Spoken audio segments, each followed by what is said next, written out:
আৰু এই মুহূৰ্ততে আহি পৰিছে অসমবাসী ৰাইজৰ নিকটৰ গুৰুত্বপূৰ্ণ খবৰ। অসমৰ লাখ লাখ ধনী দুখীয়া পৰিয়ালৰ বাবে এটা ডাঙৰ খবৰ। অৰ্থাৎ অহা ৩ তাৰিখে অৰুণোদয় আঁচনি ৩৫ৰ জৰিয়তে মহিলাসকলৰ বেংকত সোমাব ৩,০০০ টকা। লগতে হাজাৰ হাজাৰ মহিলাৰ নাম কৰ্তন কৰিব অৰুণোদয় আঁচনিৰ পৰা। আৰু এইটো কাম কৰক নহ'লে নাপাব অৰুণোদয় আঁচনি টকা। লগতে নিযুত মইনা আঁচনি, নিযুত বাবু আঁচনি, CM ত্ৰিপুলে আঁচনিক লৈ মুখ্যমন্ত্ৰীয়ে ডাঙৰ ঘোষণা কৰিলে। আৰু চৰকাৰে কৃষকসকলক প্ৰতি মাহে দিব ৩,০০০ টকা। লগতে আত্মসহায়ক গোটৰ মহিলাসকলৰ বাবে এটা ভাল খবৰ, কিয়নো চৰকাৰে আত্মসহায়ক গোটৰ মহিলাসকলক পুনৰ দিব ১০,০০০ টকা। লগতে ৰেচন কাৰ্ডত নাম থাকিলে ডাঙৰ খবৰ, কিয়নো ৰেচন কাৰ্ডত নাম থাকিলে লাভ কৰিব নতুনকৈ ৫টাকৈ আঁচনিৰ সুবিধা। কিন্তু কি কি আঁচনি কেনেকৈ আবেদন কৰিব সবিশেষ জানিব। লগতে মুখ্যমন্ত্ৰী ডক্টৰ হিমন্ত বিশ্ব শৰ্মাই চৰকাৰী ঘৰক লৈ কৰিলে ডাঙৰ ঘোষণা। ৰাজ্যত নতুনকৈ ১ কোটি চৰকাৰী ঘৰ লাভ কৰিব, কিন্তু কেনেকৈ আবেদন কৰিব সবিশেষ জানিব এইটো ভিডিঅ'ৰ মাধ্যমত। গতিকে ভিডিঅ'টো সম্পূৰ্ণকৈ চাওক আৰু ভালদৰে বুজি লওক। তো বলক ভিডিঅ'টো আৰম্ভ কৰোঁ। আৰু আজিৰ প্ৰথমটো খবৰ হৈছে ৰাজ্যৰ লাখ লাখ ধনী দুখীয়া পৰিয়ালৰ বাবে এটা ডাঙৰ খবৰ, কিয়নো ৰাজ্যৰ যিসকল কৃষক আছে তেওঁলোকক চৰকাৰে প্ৰতি মাহে দিব ৩,০০০ টকা। কিন্তু কি আঁচনি কেনেকৈ আবেদন কৰিব আৰু এই টকা পাবলৈ হ'লে কি কি নথিপত্ৰৰ প্ৰয়োজন হ'ব আপডেটটো এবাৰ চাই লওক। প্ৰতি মাহে মাত্ৰ ৫৫ টকাকৈ জমা কৰি পাওক প্ৰতি মাহে ৩,০০০ টকা। কেন্দ্ৰীয় চৰকাৰৰ এটা ডাঙৰ আঁচনি ৰাজ্যৰ লাখ লাখ কোটি কোটি কৃষকৰ বাবে। প্ৰতি মাহে ৫৫ টকা কৰি জমা কৰি পাওক ৩,০০০ টকা।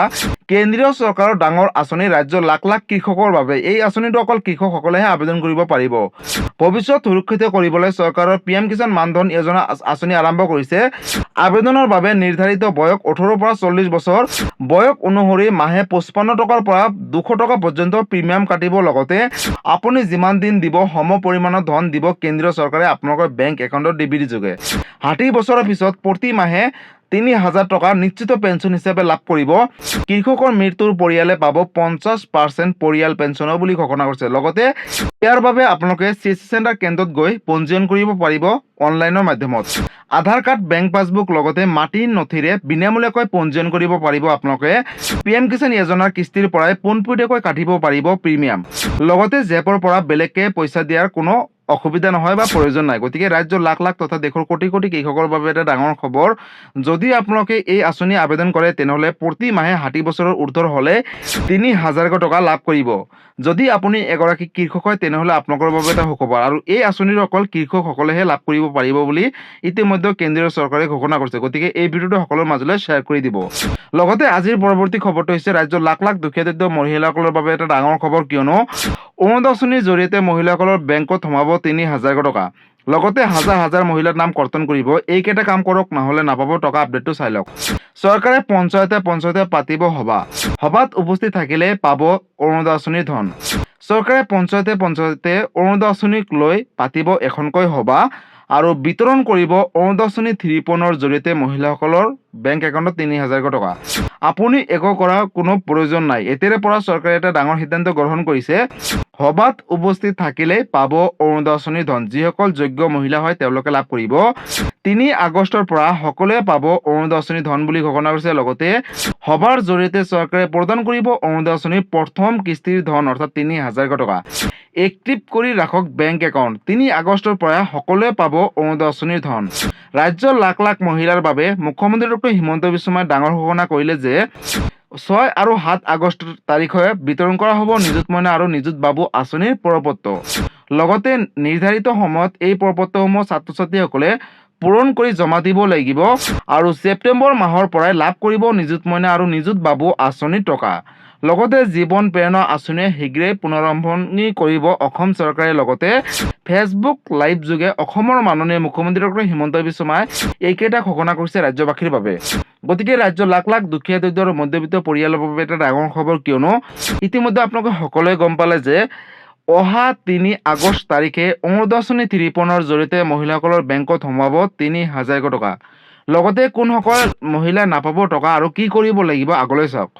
বন্ধুসকল, যিসকল মহিলাই এতিয়ালৈকে বেংকৰ সৈতে আধাৰ কাৰ্ড লিংক কৰা নাই তেওঁলোকে নাপাব টকা। আৰু অৰুণোদয় আঁচনিৰ পৰা যিসকল অৰুণোদয় আঁচনি পোৱাৰ পিছত চৰকাৰী চাকৰি পাইছে বা আৰ্থিকভাৱে উন্নত হৈছে, ৪চকীয়া বাহন কিনিছে, তেওঁলোকে কিন্তু অৰুণোদয় আঁচনিৰ টকা নাপাব। লগতে ইতিমধ্যে অসমৰ মাননীয় মুখ্যমন্ত্ৰী ডক্টৰ হিমন্ত বিশ্ব শৰ্মাই ঘোষণা কৰিছে যে ৬ আৰু ৭ আগষ্ট তাৰিখৰ পৰা নিযুত মইনা আঁচনি, নিযুত বাবু আঁচনিৰ ফৰ্ম বিতৰণ কৰিব। আৰু ছেপ্টেম্বৰ মাহৰ পৰাই আপোনালোকে নিযুত মইনা আঁচনি, নিযুত বাবু আঁচনিৰ টকাও লাভ কৰিব। গতিকে এই ভিডিঅ'টো সকলোৰে মাজলৈ শ্বেয়াৰ কৰি দিব। আৰু আজিৰ পৰৱৰ্তী খবৰটো হৈছে ৰাজ্যবাসীৰ বাবে আন এটা ডাঙৰ খবৰ, কিয়নো ৰাজ্যৰ মহিলাসকলক চৰকাৰে আত্মসহায়কৰ জৰিয়তে 10,000 টকা দিব পুনৰ। কিন্তু এই 10,000 টকা কোনসকল মহিলাই লাভ কৰিব, ক'ৰ মহিলা কেতিয়াকৈ লাভ কৰিব, আপডেটটো চাই লওক। লাখপতি বাইদেউ আঁচনিৰ ধনক লৈ বৃহৎ ঘোষণা কৰিলে মুখ্যমন্ত্ৰীগৰাকীয়ে। এতিয়াও ধন নোপোৱা মহিলাই লাভ কৰিব 10,000 টকা, নতুনকৈ প্ৰকাশ কৰিলে তাৰিখ। লাখপতি বাইদেউ আঁচনিৰ ধন লাভ নকৰা মহিলাসকলৰ বাবে সুখবৰ। লাখপতি বাইদেউ আঁচনিৰ ধন বিতৰণক লৈ বিধানসভাত মুখ্যমন্ত্ৰীয়ে ডাঙৰ সিদ্ধান্ত গ্ৰহণ কৰিছে। অতি সোনকালে বাকী থকা হিতাধিকাৰীসকলৰ একাউণ্টলৈ যাব 10,000 টকা। ৰাজ্যৰ 8টা সমষ্টিৰ মহিলাই এতিয়াও পাবলৈ বাকী আছে লাখপতি বাইদেউ আঁচনিৰ 10,000 টকা। চৰকাৰৰ নতুন ঘোষণাই হাঁহি ঘূৰাই আনিলে হাজাৰ হাজাৰ মহিলাৰ মুখলৈ। ধিং, ৰূপহীহাট আৰু চামগুৰিত অহা 21 আৰু 22 তাৰিখে প্ৰদান কৰা হ'ব 10,000 টকা।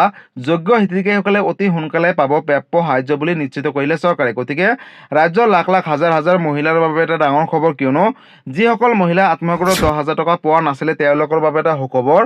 অহা 21 আৰু 22 তাৰিখে আত্মসহায়কৰ জৰিয়তে ধিং, ৰূপহীহাট আৰু চামগুৰি মহিলাসকলে 10,000 টকা চেক লাভ কৰিবলৈ সক্ষম হ'ব। আৰু বাকী সমষ্টিকেইটা অতি শীঘ্ৰেই চৰকাৰে নতুন এটা ডেট ঘোষণা কৰিব। যেতিয়া ডেটটো ঘোষণা কৰিলে লগালগ মই এটা ভিডিঅ' বনাই আপলোড কৰিম। তাৰ বাবে আপোনালোকে এই চেনেলটোৰ লগত জড়িত হৈ থাকিব। গতিকে যিসকল মহিলাই এই টকালৈ ভাল কামত খটুৱাব, পৰৱৰ্তী সময়ত আকৌ এটা কিস্তি পাবলৈ সক্ষম হ'ব। গতিকে এইটো এটা ডাঙৰ আপডেট আছিলে আত্মসহায়কৰ 10,000 টকাক লৈ। আৰু আজিৰ পৰৱৰ্তী খবৰটো হৈছে চৰকাৰী ঘৰক লৈ। আজি মুখ্যমন্ত্ৰী ডক্টৰ হিমন্ত বিশ্ব শৰ্মাই কেবিনেটত ডাঙৰ ঘোষণা কৰিলে চৰকাৰী ঘৰক লৈ। অসমত যাতে এটাও কেঁচা ঘৰ নাথাকে, নতুন এটা আপডেট দিছে, আপডেটটো চাই ল'ব। গতিকে যদি আপুনি এতিয়ালৈকে চৰকাৰী ঘৰ পোৱা নাই, আপোনালোকৰ বাবে এটা সুখবৰ। আপুনি চৰকাৰী ঘৰৰ বাবে আবেদন কৰিলেনে? যদি কৰিছিলে, কিবা কাৰণত পোৱা নাই, তেনেহ'লে চিন্তাৰ কোনো প্ৰয়োজন নাই। নতুনকৈ 1 কোটি লোকে পাব চৰকাৰী পকী ঘৰ। আপুনি চৰকাৰী ঘৰৰ বাবে আবেদন কৰিলেনে? যদি কৰিছিলে, তেনেহ'লে চিন্তাৰ কোনো প্ৰয়োজন নাই। নতুনকৈ 1 কোটি লোকে লাভ কৰিব চৰকাৰী পকী ঘৰ। কেনেকৈ কৰিব, ইয়াৰ বাবে আবেদন, লগতে কি কি নথিপত্ৰৰ প্ৰয়োজন হ'ব, ক'ত কৰিব, আগলৈ চাওক। অনলাইন নে অফলাইন? 5 বিধ নথিৰে কৰিব পাৰিব চৰকাৰী ঘৰৰ বাবে এতিয়াৰে পৰা আবেদন। অফলাইন, অনলাইন দুয়োটা মাধ্যমতে কৰিব পাৰিব। আবেদনকাৰী আধাৰ কাৰ্ড, পৰিয়ালৰ সদস্যসকলৰ আধাৰ কাৰ্ড লাগিব। আয়ৰ প্ৰমাণপত্ৰ, আবেদনকাৰীসকলৰ সক্ৰিয় বেংক একাউণ্ট লাগিব। লগতে মাটিৰ দলিল প্ৰয়োজন হ'ব আবেদনৰ সময়ত। যদি আপোনালোকে অনলাইনৰ মাধ্যমত আবেদন কৰে, তেনেহ'লে মাটিৰ দলিলৰ প্ৰয়োজন হ'ব। প্ৰথমতে আপুনি যাব লাগিব PMAYMIS.gov.in অফিচিয়েল ৱেবছাইটলৈ। আৰু আবেদনৰ পূৰ্বে কৰা হ'ব ইলিজিবিলিটি চেক, অৰ্থাৎ যোগ্যতা নিৰ্ণয়। তাৰ পাছতে আপুনি ঘৰত বহিয়ে কৰিব পাৰিব আবেদন, যদি আপুনি যোগ্য হয় চৰকাৰী ঘৰৰ বাবে। লগতে আবেদন সম্পূৰ্ণ হ'লে ঘৰৰ তালিকাত অন্তৰ্ভুক্ত হিতাধিকাৰীসকলৰ নাম, আৰু তালিকাত নাম আহিলে আপুনি চৰকাৰী ঘৰ পোৱাটো নিশ্চিত। আৰু চৰকাৰী ঘৰৰ বাবদ যি টকা আপোনালোকৰ বেংক একাউণ্টত DBT যোগে কেন্দ্ৰীয় চৰকাৰে প্ৰেৰণ কৰিব। গতিকে ৰাজ্যৰ হাজাৰ হাজাৰ লাখ লাখ দুখীয়া দৰিদ্ৰ মধ্যবিত্ত পৰিয়ালৰ বাবে এটা সুখবৰ। ৰেচন কাৰ্ড লাগিব। ৰেচন কাৰ্ড থকা প্ৰতিটো দুখীয়া দৰিদ্ৰ পৰিয়ালে লাভ কৰিব চৰকাৰী পকী ঘৰ। অৰ্থাৎ যাতে অসমত কোনো এগৰাকী পৰিয়ালে বা কোনো এজন ব্যক্তিয়ে কেঁচা ঘৰ থাকিব নালাগে, তাক লৈ ইতিমধ্যে কেবিনেটত ডাঙৰ ঘোষণা কৰিছে। আৰু 1 কোটি চৰকাৰী ঘৰ পুনৰ ৰাজ্যত নিৰ্মাণ কৰিব বুলি ইতিমধ্যে অসমৰ মাননীয় মুখ্যমন্ত্ৰী ডক্টৰ হিমন্ত বিশ্ব শৰ্মাই সংবাদমেলৰ জৰিয়তে ঘোষণা কৰিলে। যদি আপোনালোকে চৰকাৰী ঘৰ অনলাইনৰ মাধ্যমত আবেদন কৰিবলৈ অসুবিধা হৈছে, তেনেহ'লে ওচৰ চুবুৰীয়া CC চেণ্টাৰ দোকানৰ সৈতে যোগাযোগ কৰি অনলাইনৰ মাধ্যমত আবেদন কৰক, অথবা গাঁও পঞ্চায়তৰ যোগেদিও আবেদন কৰিব পাৰিব। গতিকে এইটো এটা ডাঙৰ আপডেট আছিলে চৰকাৰী ঘৰক লৈ। এই ভিডিঅ'টো সকলোৰে মাজলৈ শ্বেয়াৰ কৰি দিব। আৰু আজিৰ পৰৱৰ্তী খবৰটো হৈছে ৰেচন কাৰ্ডক লৈ এটা ডাঙৰ আপডেট আহিছে। আপডেটটো এবাৰ চাই লওক। কাৰ কাৰ হাতৰ পৰা যাব ৰেচন কাৰ্ড? চৰকাৰৰ নতুন নিয়মে ৰাজ্যজুৰি তুলিছে জোকৰণি। ৰেচন কাৰ্ডৰ হিতাধিকাৰীসকলৰ বাবে এটা বিগ ব্ৰেকিং নিউজ, কিয়নো ৰেচন কাৰ্ডৰ হিতাধিকাৰীসকলৰ বাবে এটা ডাঙৰ খবৰ। বাৰ্ষিক 4 লাখতকৈ অধিক আয় থকা পৰিয়ালে নাপাব ৰেচন কাৰ্ড। 4-চকীয়া বাহন থাকিলেও নাপাব ৰেচন কাৰ্ড। যদি পাইছিলে, তেওঁলোকৰ নামসমূহ কৰ্তন কৰিব ৰেচন কাৰ্ডৰ পৰা। চৰকাৰী চাকৰি থকা পৰিয়ালে নাপাব এতিয়াৰে পৰা ৰেচন কাৰ্ড।